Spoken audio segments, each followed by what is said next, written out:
Hi everyone, thank you for joining us here at Rated M for Mature, the podcast about gaming, movies, TV shows, and everything nerd. I'm your host Magnetic, and with me are my co-hosts Totes. Hey guys. And Archer. Hello. First and foremost, I'd like to thank one of our listeners, Mr. Joel Jolly, who wrote into us, actually clarifying that Chadwick Boseman wasn't in 12 Years a Slave as we'd previously said he was. He was actually in 42 and the James Brown biopic. So thank you once again, Joel. Yeah, we done goof pretty hard on that one. My bad. Shit happens, man. It's gonna happen. So, but and again, one of the things about our show is we're not actually delivering the news. We're just discussing pop culture news and things that we like. It's an opinion piece. We're just discussing things we love and topics that we're passionate about. So, but something you listeners may hear specifically is that we have better microphones. Yes, we took everybody's inputs and feedback, which we greatly appreciate and thank you all for. And we went out and invested a little money, and we got an upgrade, a level up. I'm just a little bit happy we never got death threats. That's my ultimate goal. Yeah, no kidding. Yeah, it's kind of expected for the internet these days. To kill yourselves to a minimum, which I appreciate. Yep. So we're going to do the show in two parts now. And our first part we're going to talk about right now is what we did this week and what we are playing. So Archer, what have you been playing since the last time we spoke? I've been playing a lot of The Witcher. I've sunk way too many hours in that game already since it's been out only 3 days. And I've just been on that continual Mortal Kombat grind. Just playing the Aaron Black, or? I picked up Kotal as well. I've been trying him out. I think he's really cool. Are you a monogamous player? Do you just pick one person and that's it? To start. And then the thing about Mortal Kombat, I'm still pretty terrible at the game, but in terms of input, it does seem a lot easier than a lot of other fighters. He's so terrible, everybody, that he's got a controller that costs as much as some consoles. Yeah, well, I mean, I'm terrible. I'm Toads. Yeah. Nice to meet you. Terrible joke number one. Thank you. Let's do this. Yeah, so I've been on that, and then just so much Witcher in the last few days. Yes, The Witcher is so good. Yeah, it's been pretty intense so far. Totes, you? Well, not like I'm biased or anything, but I also picked up The Witcher. It is bloody amazing, I have to say. There is a lot of content there, and come on, let's break it out of the open right now. The beard physics, yes. More beard. Dude, it's the only game that lets me grow a beard. I can't in real life. I gotta grow it in video games. I can't wait to shave it, to be honest with you, because I know that it actually grows in its own real time. Yeah, I have heard that's a weird fetish. Yeah. Moving on from that. So a bit of a spoiler though, because I did put on Facebook that we would be discussing The Witcher, so it's something that we definitely all have been playing. And myself personally, I just think that this game, to me, seems like it's the perfect love child of Dragon Age Inquisition meets Dark Souls. It's that dark setting, that dark fantasy setting, and it's got that free roam that Dragon Age has, and that oh my god, take advantage of my OCD. I gotta pick every single flower or icon that I see on the map. I gotta stop and pick up the herbs, and I gotta get all the collectibles, and I gotta craft, and so it's very reminiscent of Dragon Age in that sense for me. But the combat is so Dark Souls. The targeting drives me insane. It's easy enough to lock on, but when you're in the flow of combat, you seem to lose that target quite often. And yeah, I've actually I started playing the game where I was locking onto enemies all the time, but I kind of just stopped doing that. I find it's easier actually just because the camera pans out a little more when you don't lock onto anyone, so you can kind of have more of a peripheral vision of where all the enemies are. Yeah, I find that relative to your character. So when you have 16 different enemies running at you. Yeah, exactly. Just pumped. Let's do this. I got 2 swords, 18 enemies. That's at least 2 hands. Yeah, I found that when I was locking onto enemies, I was getting hit from behind a lot by other enemies, and when you don't have the camera locked on, and he fought them as well, folks. Yeah. When the camera is not locked on, it's a lot easier to just dodge out of the way. Yeah, and I find that's what I was doing. I was doing a lot of rolling, not where you tap the X button if you're on PS4, but the other one, the dodge, the slide, not the roll. I was doing a lot of the slide or the shimmy step or whatever, and But I can't help but not lock on. So many years of playing games, especially these third-person fighting games, I always want to lock on to a target.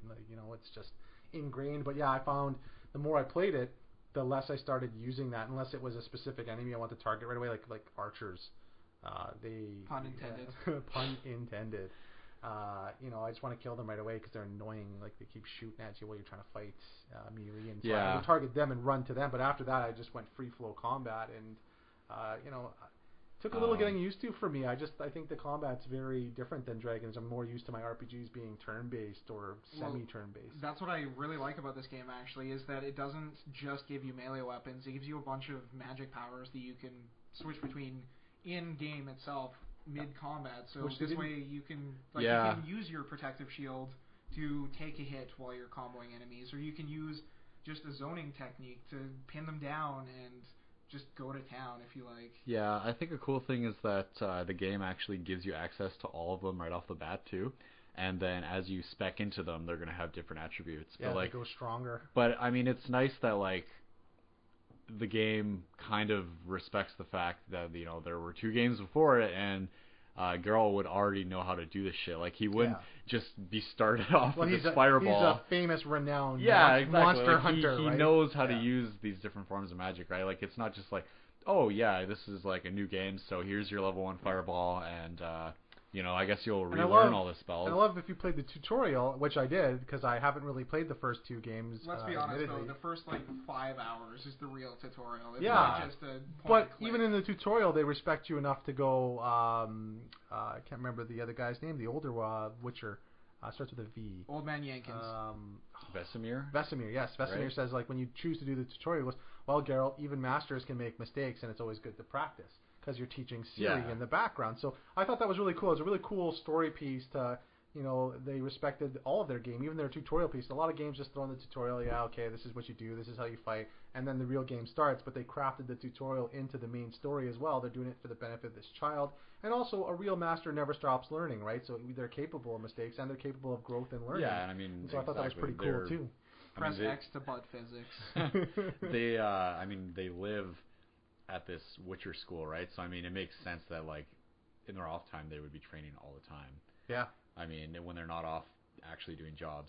I mean that to be fair, that section was not really happening, but I mean, still, it made sense, obviously. Yeah, and we're gonna go into some minor spoilers here, people, but we're only about 12 hours in tops, really. So anything that we say spoiler-wise, really, you've probably beat us and you're way past us at this point. So just for anyone who hasn't played, there's going to be some light spoilers here, and, we warned you.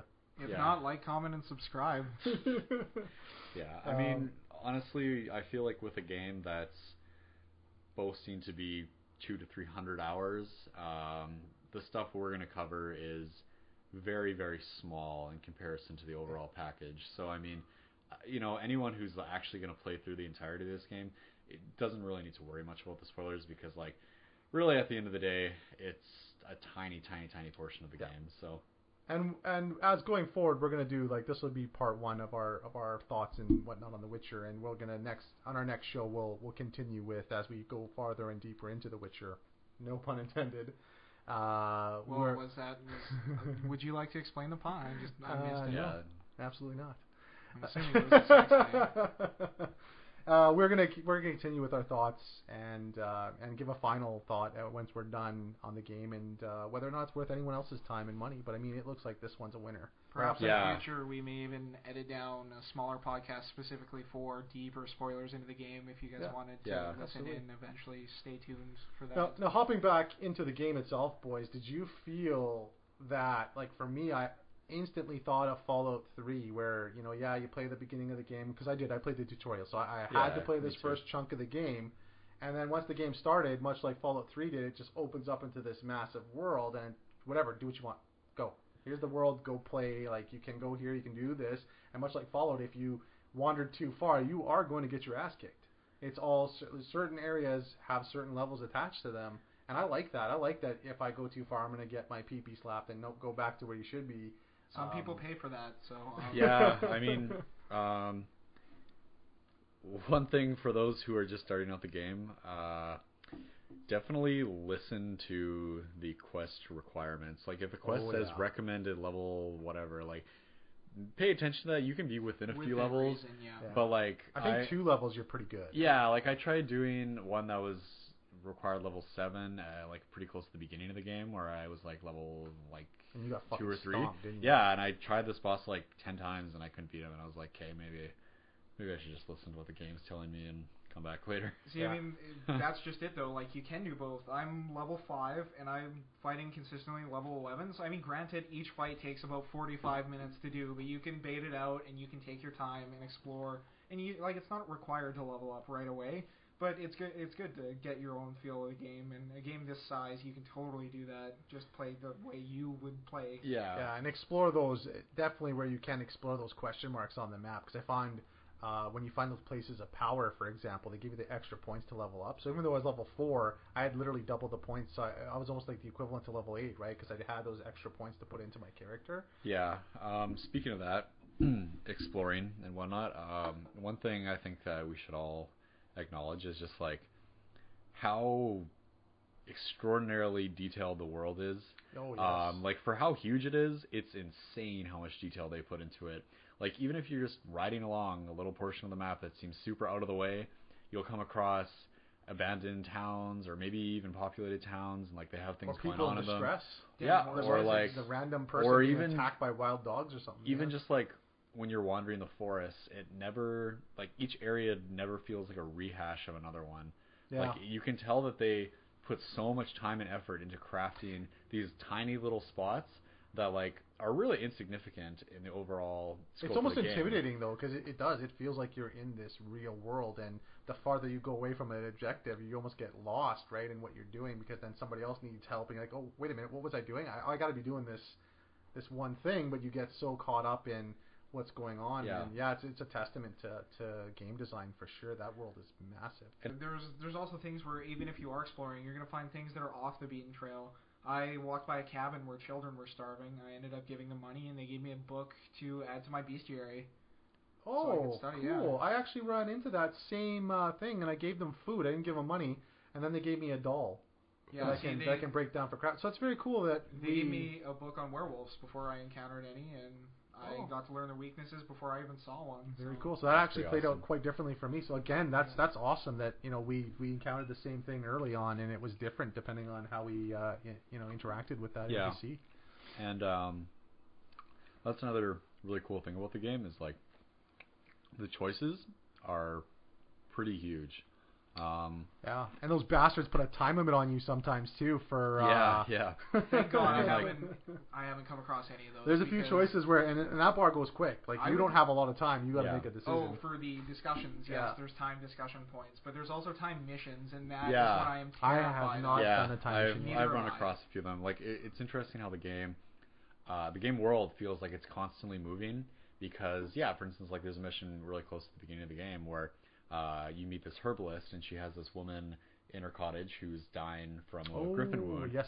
And if you don't go out and brew her this potion right away, she dies. Like, you come back later. Like, I didn't do it right away because I didn't have the materials, and I was kind of like, oh, whatever.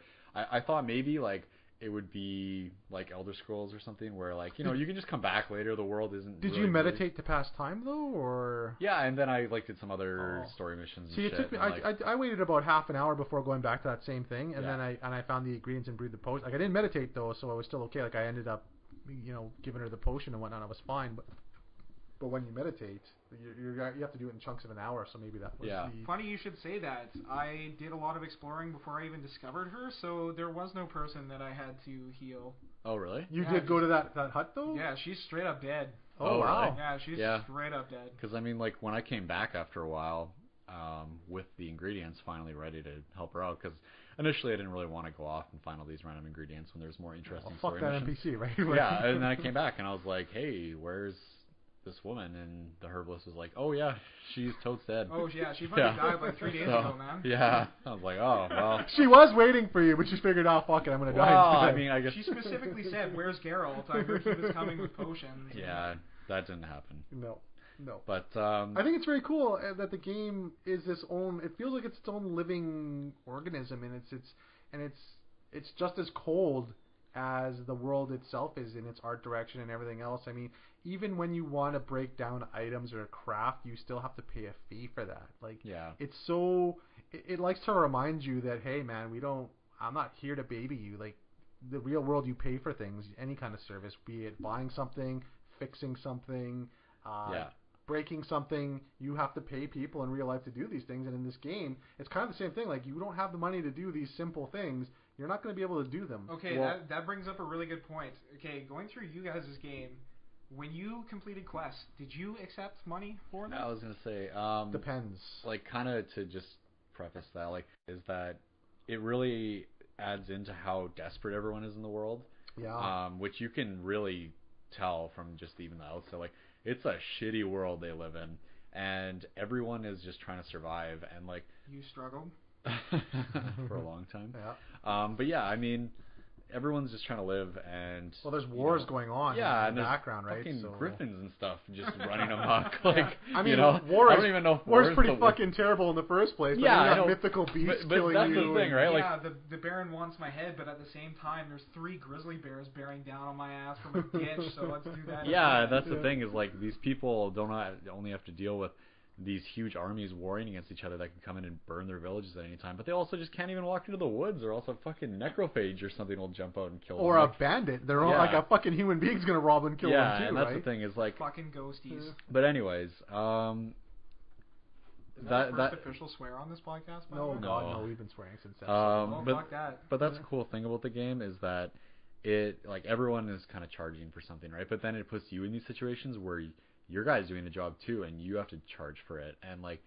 Well, you don't though. That's the thing. Yeah, but sometimes you have to, and I mean that's the interesting thing that it kind of puts up to you, is like, you're doing these things ultimately as a professional, and you are going to have money to do shit in the world. So like, where do you draw the line, right? And see, for me, I have that Superman complex, right? I always try to help people if I can, and I would have actually gave those orphans money, going back to that same encounter we ran into. I just didn't have it. Yeah. I didn't have it because I'm actually fairly poor. Because I don't charge. I help when I can.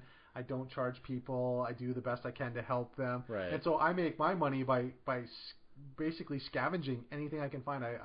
Anything that pops up on the map that I can interact with, I'll take. I'll harvest, and I'll sell that stuff. That's what I do, but I swindle the fuck out of them merchants. Yeah. No merchant has more than 2 gold in my game right now. Yeah, and see, I keep forgetting to do that. I forget that's an option, that you can haggle for the price of stuff. I got a Scrooge McDuck money pit inside my cabin, inside my horsey.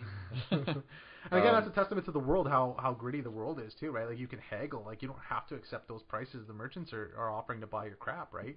That's another cool thing I forgot about, and that's just, again, it adds that layer of desperation that really is the theme of what's going on here in this entire world, and it's just... Yeah, charge an extra 20 gold to stroke your beard.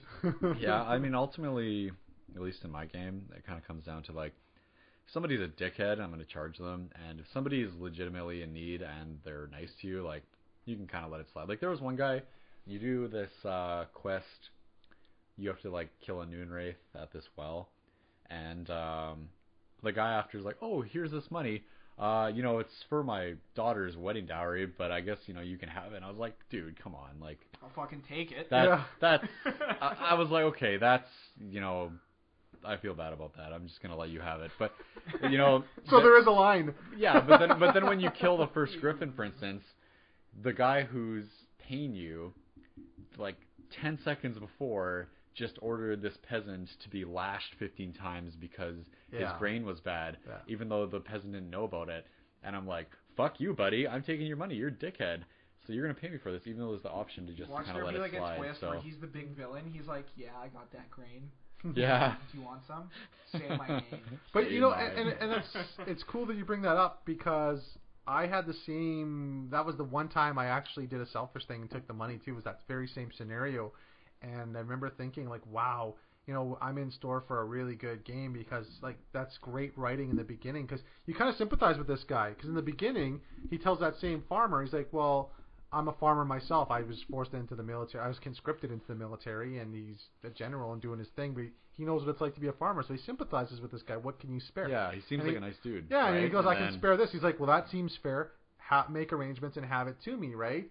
And all of a sudden, you just develop empathy for this guy. Yeah, he's an invader. Yeah, he's the bad guy technically, but he's very relatable. And then when you get to that part when you kill the Griffin, you find out that this guy gave him the 30 bushels wherever he could spare was his rotten crops or whatever. Yeah, yeah. And then this guy turns, and I almost felt like I almost sympathized with him again because he's just trying to feed his people too, right? Well, at the end of the day. Here's the thing, like.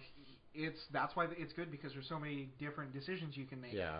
Granted, the game can steer you. Oh, this guy's an asshole, and they want you to make that decision. And we're like 15% in, right? And we're already Exactly. dealing with these kind of dilemmas and decisions, and I just think, wow, like. And I'm sure, like, if you do some exploring, you can go to this guy's farm and actually see what the hell the deal is. Yeah, I never thought to do that, but that would have been cool to see if his farm existed somewhere. Because I mean, this game's supposed to have dozens of different endings, right?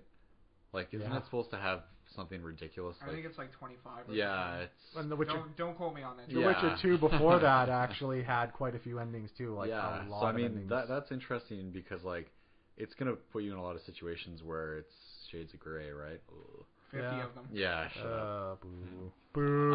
I didn't mean to say that. I thought of it while I was saying it. Anyways, so I think that's really cool, right? Because not only does it add replayability to the game, it adds a much more unique experience for every player. And, like, it's cool how they also aren't going to just have that aspect into the game, but they also have a way to go back and, like, influence the game world depending on if you played the previous ones, right? Like, when you boot up the game, you can be like, okay, I played The Witcher 2, and then shortly, I don't know, probably, what do you guys think, like 4 or 5 hours into the game? Yeah. You get sat down if you chose that option, and this guy get shaved so hard. Yeah, you get shaved, and this guy goes through the major decisions that you made in Witcher 2, and while telling a story still. Exactly, It doesn't feel like they're just cutting. Yeah, exactly. It's not like they just ask you these questions, kind of like how Mass Effect did, right? Yeah. But like they actually go through these major things, and then afterwards, depending on what you said, the game world will be influenced that way. Yeah, and like and it's because certain characters the will still Empire be wasn't alive. part of those events, right? So it makes sense for him to question you because now they are the invaders, they are the occupying invaders, and they want to get their histories right. And so that's why the guy's interrogating you. It's not even he's straight up interrogating you, right? And he wants to get the facts. And well, this is straight up unconfirmed. I'm starting rumors right here as well. But the Nox Guardians, the high class people, they look down upon people with facial hair. So you will probably be more likely to get quests, and specifically side quests and contracts from these people if you are clean shaven. Ooh, that's interesting. It's an interesting thought. Yeah, they seem pretty prudish. I'm not a big fan of them.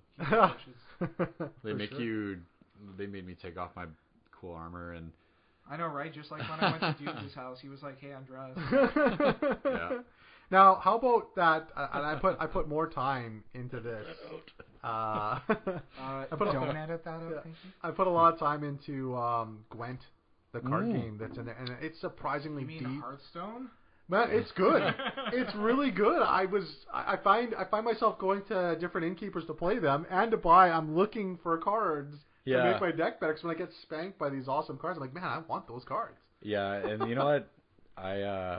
It's gonna be weird finding the Geralt card. Yeah, it exists though. It does. Raymond said that he came across somebody with it. Yeah, I was pretty surprised at like how decent the AI is at that game too. Like I thought it would be kind of like just a wash. But I was like, damn, this AI actually outplays you sometimes. I've only won the first 3 games. I've got my ass handed to me literally every other time. It depends on the difficulty setting as well that your game is at? No, I think it also depends on your cards, because you can get some really cool cards that have really neat abilities. And it's just the nature of the game. You get, I think you get 10 cards, and that's all you get. There's no redrawing unless a card says you can redraw.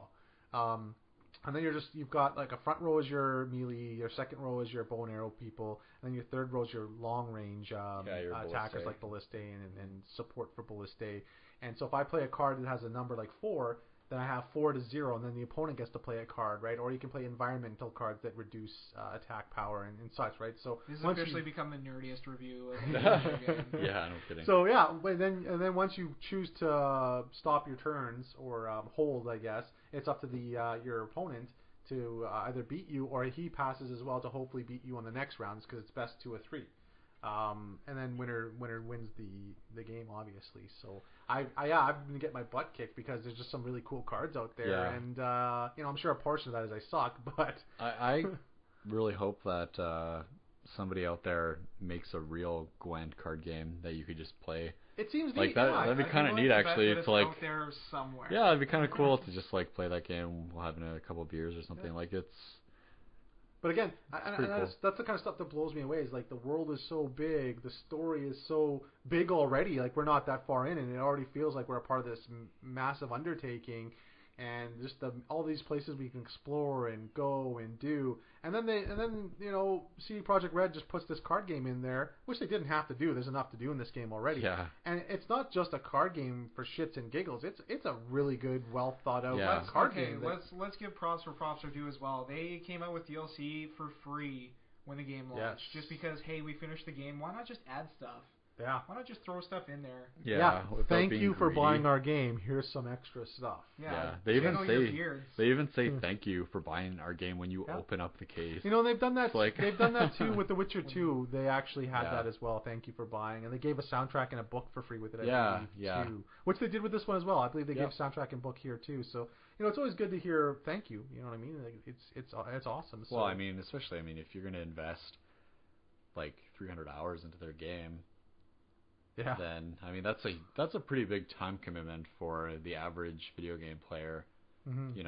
That's why most of my week was spent playing The Witcher, because the digital copies were released early. I've had the game for 2-3 days before it even launched in retail stores. Oh, nice. Yeah, I was one of those retail suckers. I had to wait day of. Yeah, nerds. Get on board. Now, it's not all roses and great. Like for me, I have had some issues with the game, and for me, heel turn. Yeah, it gets a little janky sometimes. Like I find the frame rate. I mean, I'm playing on the PS4, so I'm not expecting PC performance here. I mean, I would have preferred to buy it on PC, but my PC's older now. I need to get an upgrade, so that that would be typically a game I buy on PC, run on high, and look down on us puny console users and laugh upon high. But I'm playing on PS4, so there is some frame rate dropping, and I don't want to go too big into frame rates, because at the end of the day, I don't care. If a game is fun and involving, it's not the end of the world for me. And I mean, but I just find like some of the stutter stepping, like when I'm moving and I want to pick up, pick an herb off the ground, like I'll run past it, and then if I want to turn around, he does this weird, almost like nobody does that in real life. You don't do a 2-step forward, 2-step back running motion to turn around, and it's a little weird. And when I get on my horse, I find I have to double tap the X. Unless I stay perfectly still when he gets there. Grandpa, I think you're just controlling the game. Maybe.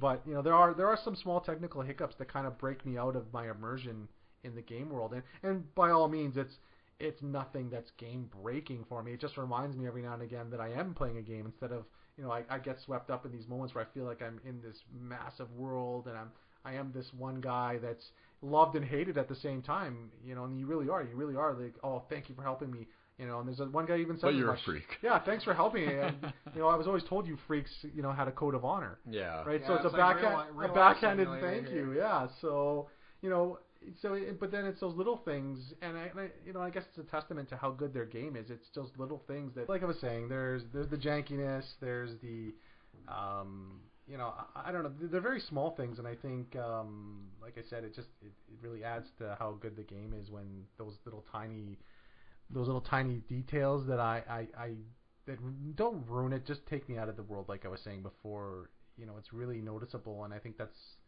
it's not a bad thing. It just reminds me how great this game is. But there are a few things. Like I said, we're only a little bit in.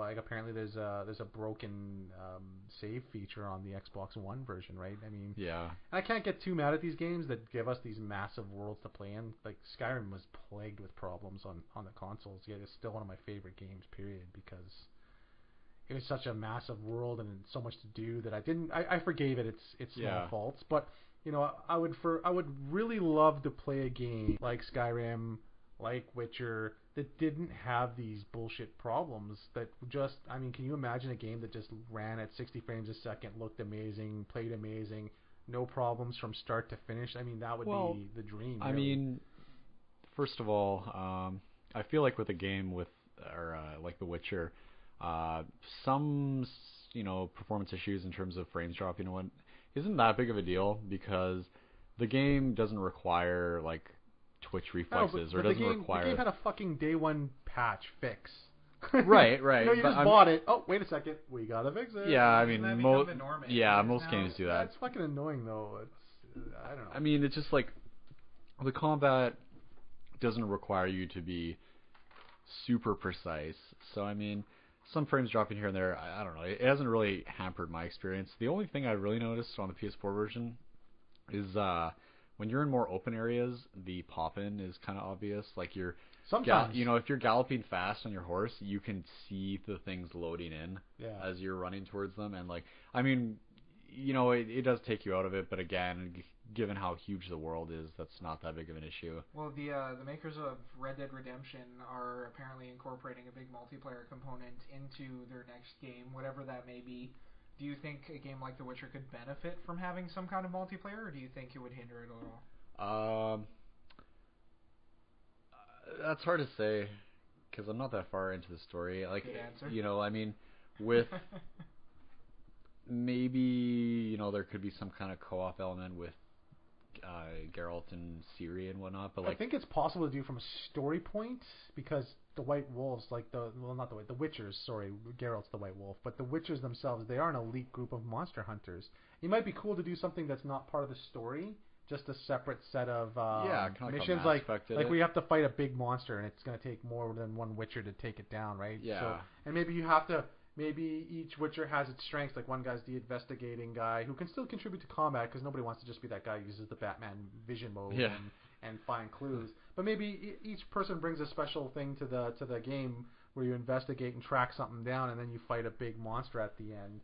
And then maybe a portion of the gold goes to your single player game. I don't know, but something like that could work. But I mean, lore wise, it seems it's feasible for a multiplayer. Yeah, portion. the problem is that it would have to be some kind of mission based thing.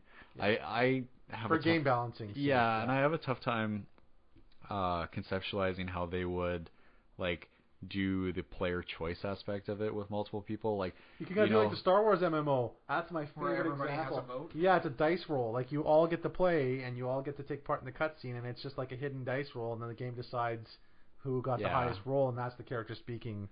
I mean, I guess their way around that would be if both, say Geralt and Ciri were addressed differently, and each player got to choose that, but like the amount of different outcomes they would have to derive from that is huge. You know what I mean? Like, it can be. I mean, like I said, you go with a lot of generic dialogue for the multiplayer portion, right? Like addressing a group of people, answering a generic answer for each character that's our different nature. I mean, like they could do it in a pretty straightforward way, I guess. But my big thing is I wouldn't play it, to be honest with you, because fuck that. It's a single player game. I'm the hero. I don't want to share the limelight, and we play multiplayer games for that reason, right? I don't play Call of Duty to play the single player. Well, you would do, bro, dude. Bro? Yeah, we play those games for the multiplayer portion, much like like Dragon Age has multiplayer. I played it once for 5 minutes. And then I didn't fucking bother it ever again because I don't give a shit. And like for Dragon Age, I want to be that hero. I want to be the epic guy who's got to do the big quest and get wrapped in with side characters, and you're just told this grandiose story and you're the center of it. And when you play multiplayer, you're not the center of it anymore, and that's fine. But that's the game I like to sit down. Like when I play a game like Dragon Age or The Witcher, I sit down going, yeah, I'm the hero. I'm the center. I'm the focal point of the story. Let's do this. I don't really want to go, you know what the hell? I want to grind out some multiplayer levels. That's not the mind frame that I'm in when I sit down to play this kind of game. Yeah, let's grind it out on Yennefer instead. Too soon. Yeah. So, and like I said, everybody, we're gonna touch back on The Witcher again. So that's how my week's been. How about you guys? Yeah, it's all now that about we've covered that. all about The Witcher for us. And we will talk more on it as we play more and more, and then we'll give our own final thoughts on it, for better or worse, I guess. And we look forward to anybody else's comments as well too.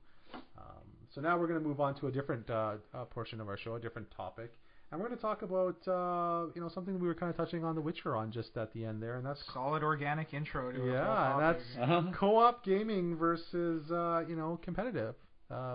Gaming, like the MOBAs, and the biggest examples you can use are games like League of Legends and World of Tanks versus. Well, Archer, you were extremely addicted to League of Legends for a while. Yeah. Do you want to share your experience? Come Come clean. Yeah. Well, I've been Sober. I've been 1 year sober, and Just got his chip, his yeah. sobriety chip. No, League of Legends is a great game. Unfortunately, it's kind of plagued by a lot of negativity in the community. But I mean, it is really well designed. It's really fun. It's just unfortunate that especially the internet being how it is gives like a lot of room for negativity through anonymity. Like it's really easy for somebody to just bash somebody who they don't know personally, right? And that's happening on the Like, consoles anyways too. Any game you play that's open. yeah, absolutely. It's just like I feel like it's amplified in games like League and Dota because you are so reliant on your teammates to do well. Yes. I mean, and that's coupled with the fact that like you are spending upwards, 45 minutes potentially in a game, Average, and like per game. yeah, and say somebody does shitty or they leave or something like that, that ruins the game experience for you. Yeah, unless you have a professional on your team, it's a loss. Yeah, you're literally playing for 40 minutes and knowing you're going to lose, and who wants that? It's the shittiest feeling in the world, knowing you're wasting your time. Exactly. In a game like that too, I mean, it's pretty slow paced, so I mean, for probably 20 minutes sometimes that you're going to lose just based on how people on your team are doing, and that's unfortunate because not everyone is going to be playing it with the intent or the privilege of having a group of 4 friends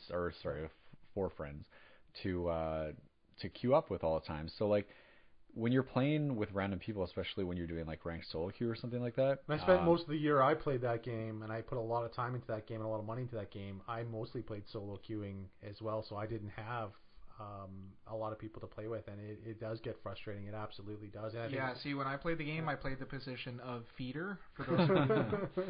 Feeder die. And the unfortunate thing too is that like it's really easy for people to blame their teammates and get angry, and ultimately it's really counterproductive because it doesn't help you win. Like if you actually wanted to kind of rise up and help your player out, like you would just be encouraging to them. Like if they die a few times, be like, oh man, don't worry about it. Okay, well let me Keep strap playing. on my Obey snapback hat and open up my bag of Doritos and my Mountain Dew because I think that's where something like Call of Duty is really successful because you're not reliant on your team per se. If you do well enough, you can win it for your team. Yeah, and there's an independent progression. Yes. Right? Yeah. Yeah, and that's kind of the thing about games like League and Dota, right? Is that it's completely based off of win or loss, and that's true. But I think games like Heroes of the Storm is really course correcting that. Like there's no item shop, so like the pro players know what to build, when to build, how to build it, and the order, and with the items, and how to use said items. And Heroes of the Storm doesn't do that, and I didn't like that at first. And the more time I spent doing that, I found that I was charmed by the game. I really was, because everyone levels up at the same time. Your team levels with you. But the fun of it was there's about League of Legends has one map that you're really honestly playing. Like it does have more than one map, but really the competitive map, it's one map and that's it. And Heroes of the Storm has about 7 maps that you can play, and each of them have different phases of events that are going on. There's a pirate ship that you have to offer. There's certain points in the match, like 10 minutes in, where each team has to struggle to get to a certain location and fight for these tokens, I'm going to call them for argument's sake, that you have to go bring to this pirate captain, and whoever brings the most to him, he'll actually bombard the enemy's towers and make the enemy minions weaker. So it's really about these team events that happen in the game that you really have to rush and help your teammates out. Like you're almost forced to cooperate, but you want to cooperate because that's the only thing going on in the game. There's no items to buy. There's no superstar player winning the game for you. If that superstar is getting a bunch of kills, but he's not helping you do the team objectives, you're going to lose that game. And this podcast is not sponsored to you by Heroes of the Storm or League of Legends. Thank you very much. Yeah, and that's actually an interesting thing that you'd say that because, like, in the case of games such as League of Legends or Dota, the first chunk of the game that is very important is a phase of the game where all players except small groups of them are isolated from each other, right? For the most part. Yep. There are certain events that happen, like fighting over dragons and stuff like that. But that's how all the ladies at Dukes' house feel. But you have maybe a few people laning together, depending on what kind of strategy you're wanting to run. Usually a bottom lane. you might have a jungler. I mean, you will have a jungler in most cases. And those League. things exist in Heroes as well too. Like you do have two in a lane, and then one in the lane, one in the lane, one jungle roaming. Right, but I mean, what I'm trying to say is that you're like for the first chunk of the game, you're not really playing as a full team, and No. you are still dependent on these players to do well yourself. Yes. Despite the fact that your success is all dependent playing on them. independently of each other, right? Like, well, not all of you, but you know what I mean. And Don't get me wrong, but for those games, is there also no voice chat option? no, there is. Well, there is on Dota, but there isn't on League. Yeah. I think that's a good thing actually that there isn't on League because there would be some. And I mean, the thing is though that where that game becomes frustrating for the average player is the fact that within the first 15-20 minutes, this kind of critical period where people can get it really ahead of each other and stuff like that, you are not really influencing, like you are influencing your team with your play, but you're not completely winning the game for them. You know what I mean? You can, there are situations where you are, but like really, say you're playing a top laner and your bottom laners keep dying, there's not a lot you can do about that. And, it's going to be shitty when 20 minutes from then you get steamrolled by the enemy bottom lane because they're so I think the beat major up. roadblock for the competitive multiplayer games like the MOBAs like League and that is there's no one to help. Like there's like everyone just expects you. Like if Archer's mid lane, like I expect him to know what he's doing and be good there because I have to worry about jungling or I have to worry about being my support for my ADC or top laning properly. And if I just expect him to do that and I can't pay attention to that, and and if he sucks, well, shit, we're fucked. Yeah, we really are. Where like I said, games like Heroes of the Storm, it calls everybody's attention. Like that's what I liked about the game was 5 minutes in when you're low level. You're going to have, there's no way you're going to miss it. You are queued. There's an event. There's a global event that happens that spurs you to go get your ass to wherever this event's happening because you want to be completing those objectives to win the game. They really are. Games are won and lost by doing these things. So you want to go as a group, as a team, and that's what I like about the game is it doesn't force you, but it encourages you to be a team and help each other because that's how you're going to progress of playing as a team and win. The kind of multiplayer that I like is I like co-op where you're working towards something together, not necessarily competing against somebody. A little bit of Toad's backstory here, going way back to wee little Toads. The first game I purchased on like an online game was Left 4 Dead for the Xbox 360. Fantastic. My first and second game, I met 3 people, and 7 years later, I'm still playing with them to this day. Yeah. I'm sure they're listening because I'm forcing them to. So, shout out to you, Kami and Lee. Kami's cool, dude. I bought that on PC a while ago, and it was one of the few games that I actually would play with random groups as well too. I'm not as big a fan of wave-based cooperative games. For me, it just doesn't hold my attention very long. Like Left 4 Dead was I will never say anything other than it's a beautiful game and it's a masterpiece game, and the modding community has been fantastic with that game. It just doesn't hold my attention very long, and that'll happen when you have ADHD. So maybe. Yeah, but the thing about Left 4 Dead is that you can still get the intended experience of the game without having to be good at it. You can still get that feeling of camaraderie going. Obviously there are people that are. It's a team effort, right? Yeah. If somebody gets incapped, somebody else has to help you up. If you die, somebody else has to let you out of the spawn closet. But that's a lot different in the popular MOBAs because unless you're playing high level where everyone either in the case of solo queue knows what they're doing and is proficient at their roles, or you're playing in a competitive setting where everyone is on microphones with each other and you all have your designated roles, you've all practiced, you really, really have good team synergy, you're not really getting the game as it was made for. Solo queue, especially at lower levels, is just a clusterfuck, really. It's not the other part the real too, league, right? I mean, these games are intended for team play and they're intended for cooperation to win or to achieve a common goal in Left 4 Dead, for example. But there's always those fucktards out there that take a special pleasure in playing a cooperative game just to fucking ruin your experience.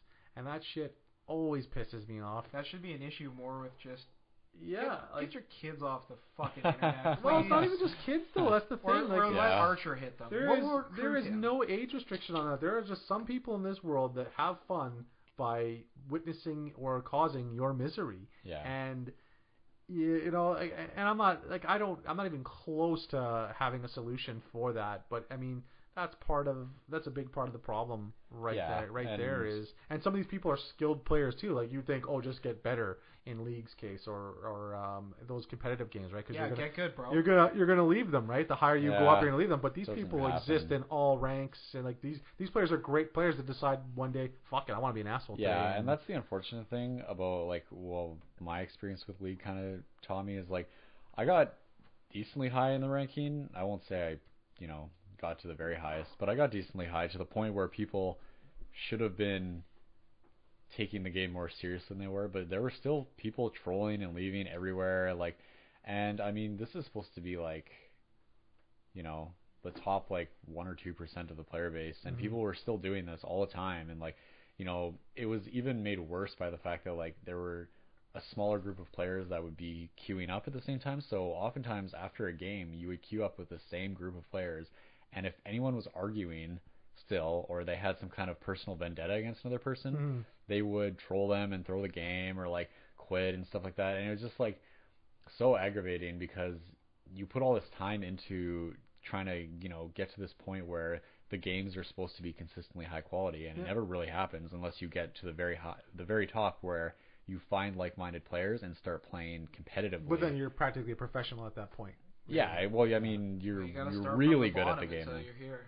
Yeah, but I mean, the thing is that not everyone has that song the reference, life sounds circumstances to be able to do that. You know what I mean? Yeah.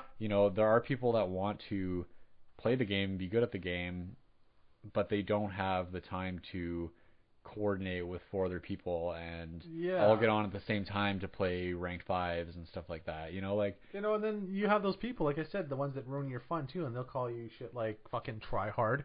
Well, I always knifers. I always respond to that criticism. I'm a try. Why wouldn't you try hard to win this game? Why is that a bad? When did that become a negative thing to call somebody? Oh no, I'm a try hard. I should be ashamed of myself for wanting to play as best as I can. Yeah. If you try hard, like, comment, and subscribe. When did that become a bad thing? And I'm I care. I'm playing ranked for a reason because I want to get better. And if you don't want to, and that's fine if you're just dicking around, but there is a mode for that. There is regular unranked play for that shit, right? And that is where you will find me. Which is why, and again, I haven't played League of Legends in about 8 months now myself, and I just got tired of it. I almost wish there was a service or a website or something where I can find like-minded people for almost anything and just join. You can. It's called an escort service. Yeah, no. Where you can find players that just want to play the game. And it doesn't matter if you're a pro or what your skill level is, or just people that want to legitimately play. And you can just there's got to be some way where you can bypass the fucktards out there that just want to ruin your time, right? Unfortunately, though, you can't really get away from that because, so when you play a game like that, you play it with the intention of I want to have a quality game, right? So even if you can get a group of like-minded players together, which I experienced a lot. You get some people that you knew pretty well, that you thought were pretty good at the game, you got along with really well. You get them together, that still doesn't stop anyone on the other team from quitting or from leaving. And I mean, it's just as bad when somebody on the other team quits because then you're all wasting your time. You get a win, sure, but you can't feel good about that. And honestly, you're still not playing the game or getting anything positive out of it by just steamrolling another team that's down a player because they're trolling. I would feel better if I had that environment or that scenario going where I was playing with a group of people, because at least it's not intentional. Somebody's not intentionally trying to screw you or rage quit, or it could be an internet problem or a computer problem or somebody crashed, or it's more reasonable. Whereas when you solo queue or when you go by yourself to play these things, like I spent most of my time, it's just a 10-year-old or a douchebag or somebody having a bad day, or you're gonna run into so many different scenarios where it is malicious, and then you can't tell. That's part of what makes that game so poisonous is you can't tell.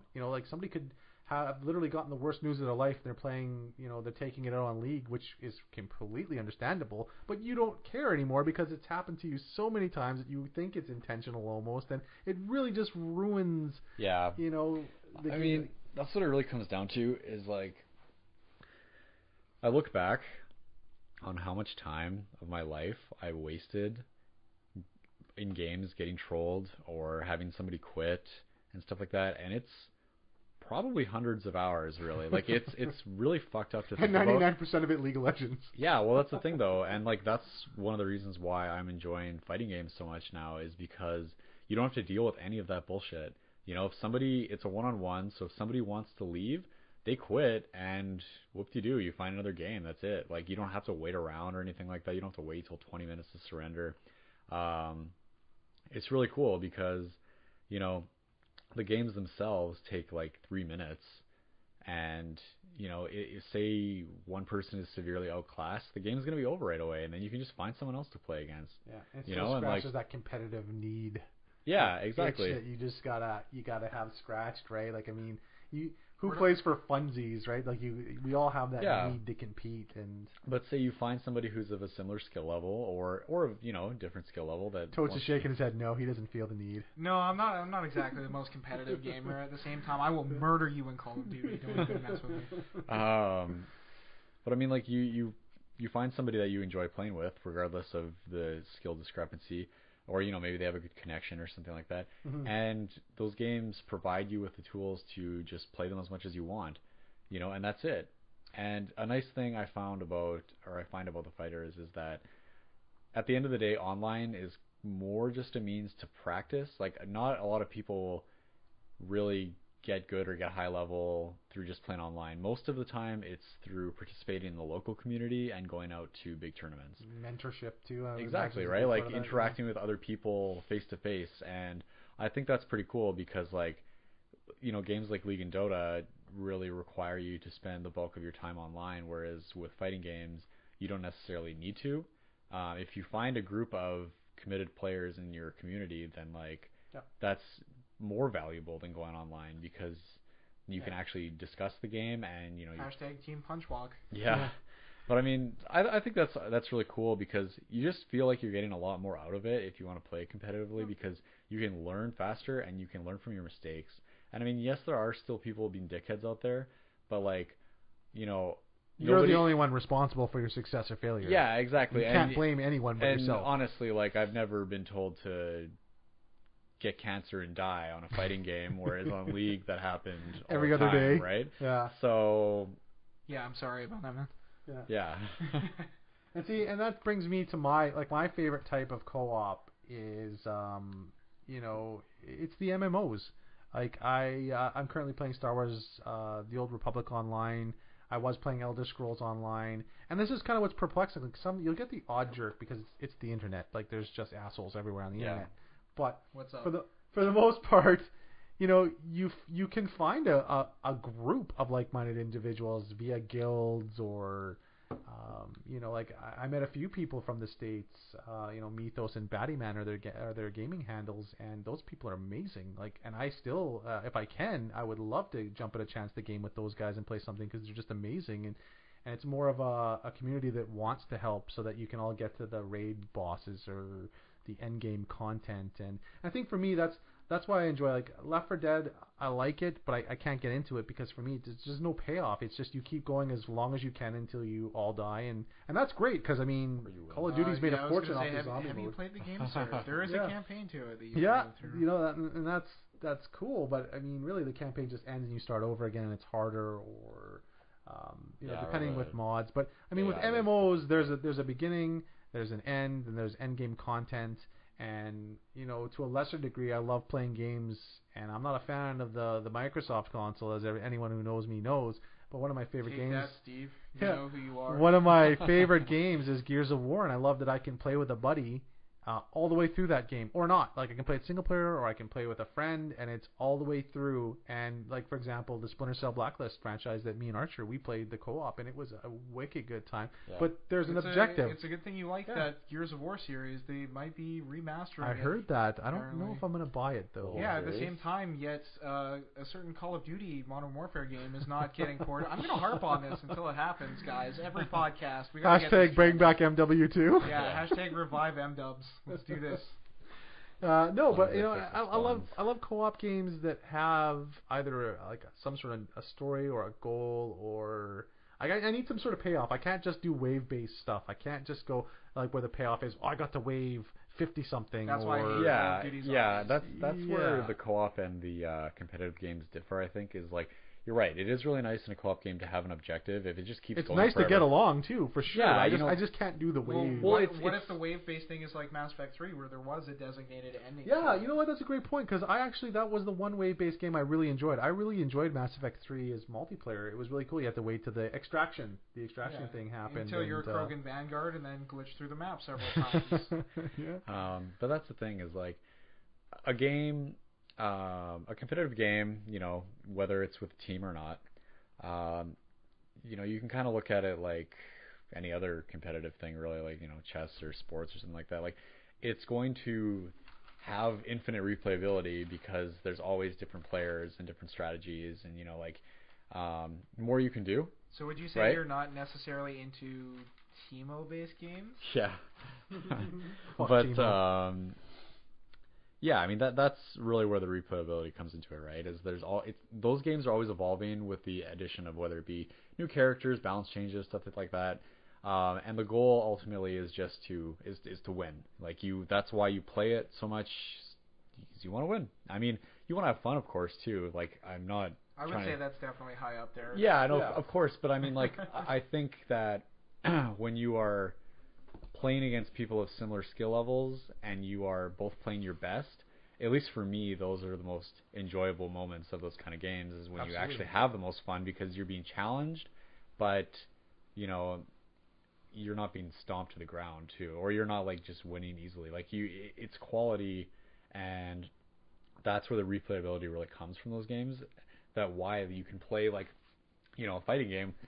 Why you can play even against the same person who plays one character, you can play against them hundreds and hundreds and hundreds of times because they can always be discovering new ways to play the game and to do different strategies and stuff like that. And that's a really cool thing. Whereas I don't know if that really would apply to a co-op game that well because... Well, for Left 4 Dead, they had an always changing AI. It adapted depending on the circumstance. I think the spirit of that goes into some of the co-op games. I find with the fighting community in general is even though you're fierce competitors and you want to be the best in like said, no one ever was. Yeah, in said group, most people there are more than happy to try and help you get better. Yeah, right. Absolutely. Like they want you to get better. They want to beat you consistently for sure, but they're also there to help you get better, and you do get better. And that's the cool thing is you do get better as a result of this. And that's that. You know, I can have fun playing those kind of games too, even if I'm getting thrashed consistently.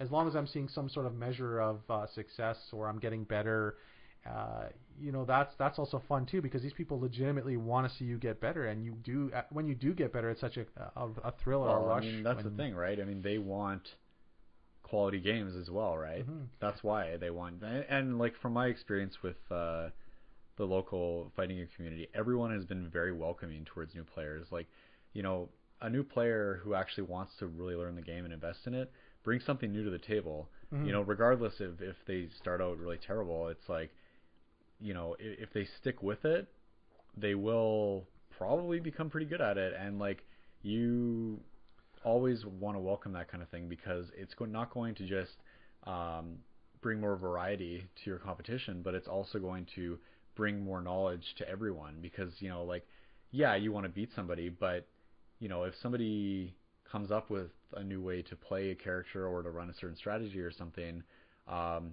you're going to want to talk to them about it because if you are at like a major tournament and you run into somebody else, there isn't that entitlement that's there in games like MOBAs or even Call of Duty where people are like, I'm just better than you, go fuck yourself.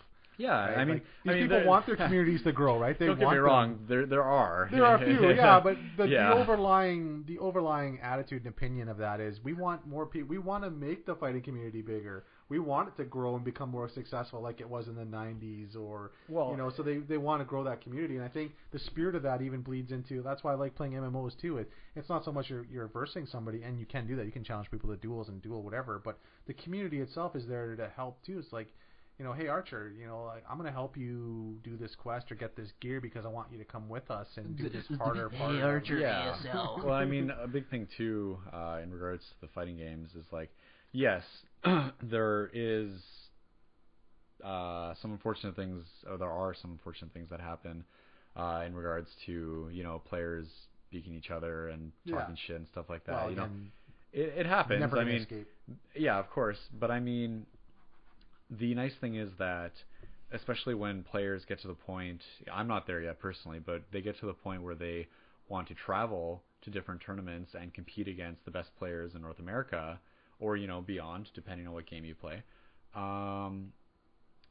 They want to represent their region well, and it becomes a lot less, from my understanding at least, of like you just going out to do really well yourself, but you also want to represent where you're from and show that your area has a strong community of players. And like, you only go so far by yourself. I think you doing well also represents the people around you, because they're helping you get better, right? Like, if you get to that point, you didn't get to that point by just like grinding out training mode. You got it by playing your other local players who were good too, or riding the coattails of a better player. Yeah, but they were good enough to challenge you to become better, right? And that, I think, really shows how strong your scene is. And I think that's really cool, and like, not a lot of other competitive games have that kind of aspect to it. Like, yes, there are local leagues for League of Legends and Dota and stuff like that, but and that really seems to be the biggest scene right now is the MOBA. Like, even World of Tanks has tournaments where you can win millions of dollars. And I read about fighting tournaments like EVO and all that, and the prize pool is, I'm not going to say average because I don't claim to know a lot about it, but I mean, the prize pools that I hear about, it's like 50,000, 25,000. Well, it's on TV channels now, or cable channels. MOBAs. Yeah. I mean, the thing is though that like fighting games are a much more niche thing, and like to actually understand what's going on in them requires a lot more time spent than. It's still fun to watch. The story here is just try your best, shape your skills, and then try not to be a fucking douchebag. And don't be ashamed about being called a tryhard. That's not a bad thing. Yeah, there's nothing wrong with panic. The thing is ultimately that, like, and I wish League and Dota embrace this mentality a little more, is don't afraid to be bad, because everyone starts somewhere, and if you put a lot of time into a game and you constantly are challenging yourself, you will get better. I'd like to just thank everybody again for listening, and thank you very much for all your feedback, and it's been very helpful, and we'd like to just sincerely thank everybody. We took your advice, and we've went out and we purchased some new mics, so you can actually hear what the fuck we're saying. Also, because you can hear, stay tuned. We might be releasing some kind of video of something. We definitely want to be doing like a Let's Play portion. Let's just say Magnetic and Archer conned me into it. Yeah, sure. Yeah, well, we're gonna, hopefully we'll get some video up with some commentary. So if you enjoy our show, then maybe you'll get a kick out of watching us screw around in some games. Yeah. So again, thank you for all the feedback, and you can always email us at m4mpcast@gmail.com. Thanks again. Thank you. See you.